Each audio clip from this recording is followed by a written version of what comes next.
Y'all know what's going on. It's time for another episode of Doing Time with Joe. I'm your host, Joe Baker. In this episode, I want to talk about reentry, right?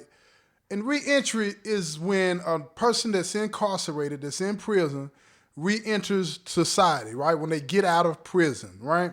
And I want to tell you this story because it just came to my attention about this he's not a young guy anymore, but this dude that I know is going to be getting out after 44 years. By the time this episode airs, he will already be out of prison, okay? He's got like a few days left. So anyway, here's the circumstances that really baffled me. And it made me think a lot about reentry and what could be done to make this process better for society and the individual that's getting out of prison, right? But let me tell you this story first, right?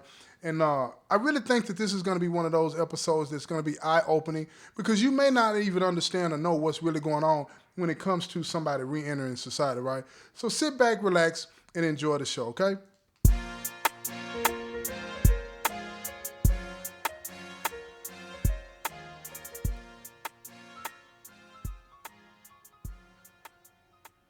Now look, check this out, y'all. There's this guy that's been locked up for 44 years, right? A violent offender, right? And I think one of his charges may be a sexual charge. I'm not sure, right? When I talked to him, he was really reluctant to even tell me what his charges were, which is cool. I understand a lot of people are like that. They don't want people to know their business in here, particularly somebody that's been locked up as long as he has, right? Think about this, y'all. He's been locked up 10 years longer than me. I got 34, he's got 44, right? And he's getting out. By the time when you're listening to this, he's already out. He'll be out of prison. But here's the thing. When you go through that reentry process, right, especially if you're somebody that's flattening out, in which he was, you got two situations. Some people flatten out, some people make parole. When I say flatten out, I mean they completed their entire sentence. Everything is done. The system has no more hold on them whatsoever, right? But what the system does do is they try to help the individual that's getting out find somewhere to live, job, stuff like that, right? So they found this guy a halfway house that would accept him in East Tennessee. Mind you, he's from Middle Tennessee. Doesn't know anybody in East Tennessee, no family, no nothing. The process of finding him a halfway house in Nashville fell through, right?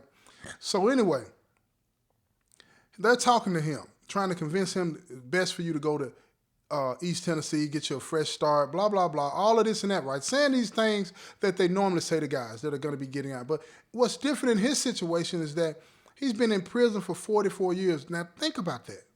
44 years. Never touched a cell phone. Doesn't know anything about computers. Hasn't driven a car in 40 years, 44 years. Nothing. His education level is horrible. He can't read. So the situation for him is dire. And it's serious. Right? Because he's getting out. Nothing can be done. He's getting out. And he's a violent offender. Right? So this is what they tell him. They're going to drop him off at the halfway house in Knoxville. The halfway house said they'll take him. No job right now. They're going to help him find a job. And they're going to give him a map to get around the city. When they told him they were going to give him a map to get around the city, he was like, I don't even know how to read a map. I don't even know how to read a map. That's what he told him. And when he was telling me this story, I was like, man, what is wrong with this picture here? So I said, what are you going to do, man? He said, well, what I'm going to do, when I get there, I'm going to tell them that I'm suicidal. And then they'll put me in a mental health place. And then they'll assign me a counselor that will help me find housing and so on and so forth at a steady pace. I'm like, wow, how do you know that? He said a couple of other guys told me that if you do that help, you can get some help. I said, oh, okay. So I'm sitting here thinking to myself, that's like people that are put in bad situations, can't afford health insurance, but when they get sick, they have to go to the emergency room. That costs the taxpayers money. That costs everybody. The people that can't afford health care, can't afford to go to a doctor on a regular basis, preventive care and stuff like that because they can't afford it. So they have to wait until they're so sick to go to the emergency room to get help because the emergency room can't refuse to help you. And this is a situation to me comparable to what he's going through.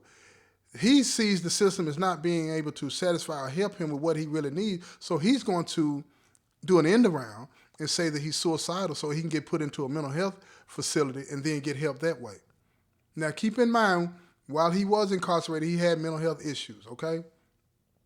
So I thought about that. I'm like, wow, what could you do for somebody that's been locked up as long as he has, or maybe somebody just locked up for 10 years and getting ready to get out, or whatever the case may be, right?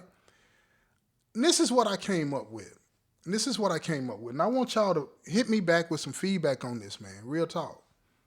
Because this is a serious issue. People are going to be getting out. 95 to 98% of the people in prison are going to get out one day. One day they're going to get out. And what type of individual do you want to get out? Somebody that doesn't have a clue as to what's going on in the world because time has moved on? Or somebody that's getting out and prepared for what they have to face and have the courage to face it because they are prepared. Okay? Think about that. But anyway, this is what I thought about.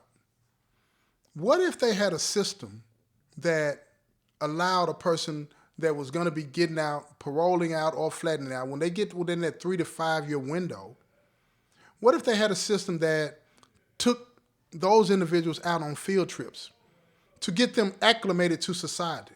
What if they had a system like that? Because if they had a system like that, once you get out there, because one of the biggest problems that people in prison have is being around crowds. Because we're nervous and spooked because we've been living all these years around people that we think might hurt us, so we're not comfortable being in a crowd. So we have to get that opportunity to become reacclimated with people out there.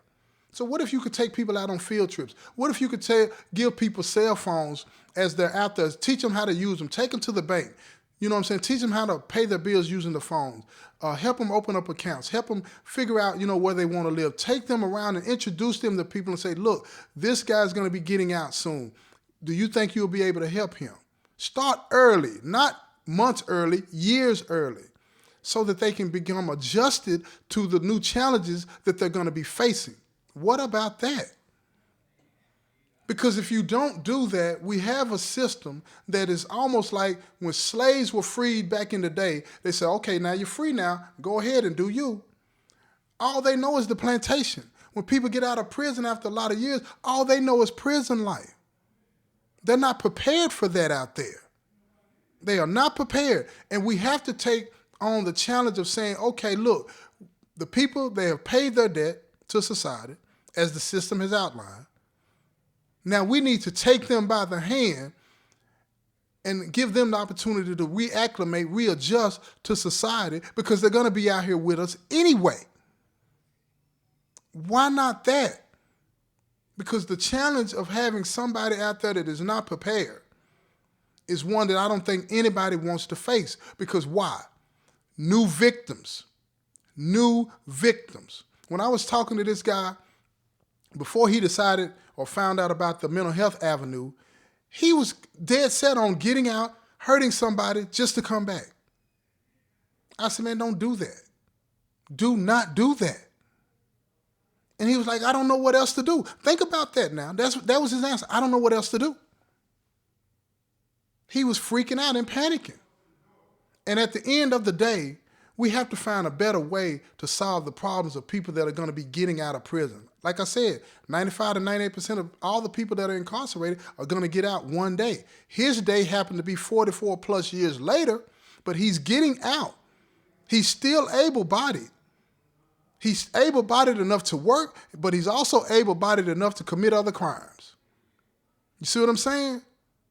So think about that when you talk about prison reform, re-entry, and all of those types of things. It can't just be when your sentence is up, you take them and you drop them off outside the fence and say, he's not our problem anymore, or she's not our problem anymore. It has to be a system that says, okay, you paid your debt to society, how can we help you? Not just dump you off. And the reason I say that society should be obligated to do that, I mean obligated to do that, is because you've removed this person from society for X amount of years because of their own behavior, their own bad decisions. But you remove that person from society. You have sole ownership, not ownership, but you have sole possession of that individual's body for X amount of years, and you cut them off from everything that would allow that individual to grow. And then you say, when your time is up, we're going to, boom, put you back in there. This is not the Matrix, y'all. This is not the Matrix. So when you do things like that, you handicap people. And we got to quit doing that. I know, I understand, man. You know, because people get upset and say, well, they shouldn't get any help. They brought this on themselves. But it still comes back to, what type of individual do you want to get out of these facilities? What type of person do you want living next door to you? Everybody out there can't live in a gated community. Everybody out there can't move to the suburbs. So check it out, y'all. The people that are getting out of prison, some of them are going to be your neighbors. Some of them are going to be at the basketball games, the football games, and all this and that. What type of individual do you want there? What type of individual do you want walking among you? Demand more. Demand better. Because we need it. We got to have it. And I'm going to just end it right there, right? It was just something on my mind I wanted to throw at y'all real quick, right?